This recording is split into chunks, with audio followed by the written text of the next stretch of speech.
Gurdjieff, Gurdjieff, Gurdjieff, Gurdjieff. Anyway, the history of spirituality is full of reappraisals of human suffering, from the figure of Christ allowing his crucifixion to the Buddha's acknowledgement of the ongoing misery built into cognitive experience.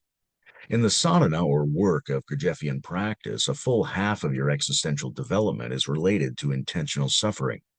What kind of suffering is that?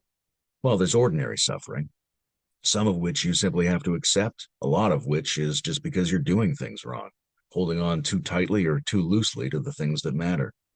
So let yourself be hurt by the things that hurt and also work on changing your circumstances and attitudes so you do not suffer so much. In addition to that ordinary automatic suffering, though, there's what we might call voluntary suffering, suffering you agree to experience in order to get something better.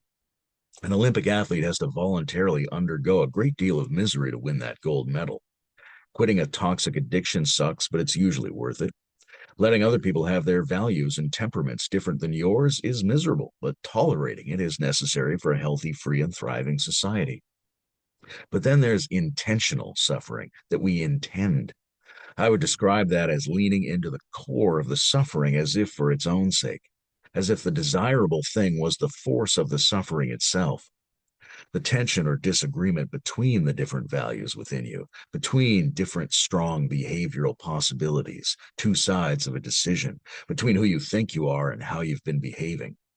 As imperfect beings, we frequently have the opportunity for remorse, for vexation at our own contradictions, and especially for those forms of recurring upset and outrage that seem to have been with us our entire lives. The suffering is there. What happens if we treat it as a resource?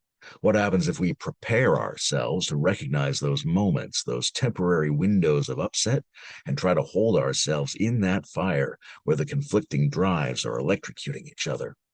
What happens if we allow ourselves to be the link between the forces and the opportunity to build and connect inner infrastructure?